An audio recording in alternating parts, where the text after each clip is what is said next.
got a question on that coming up.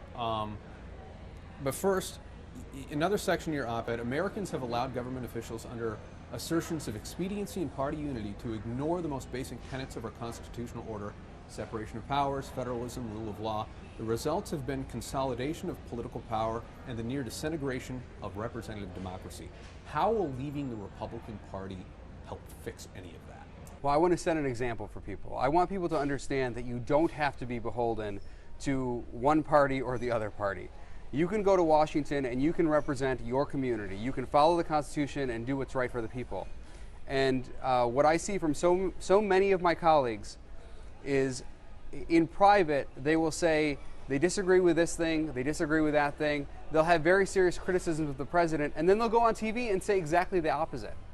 And that's really dangerous. I think people should go there and say what they believe and fight on the basis of their principles, on the basis of ideology. In fact, in some sense, we have too little ideology going on in Washington. There's too much partisanship, too little ideology. I want people who are very progressive to come there and fight for their principles. I want people who are very conservative to come and fight for their principles. I want others to fight for their principles. And let's have it be a deliberative process and see how it shakes out. And then we will better reflect the will of the people through the process.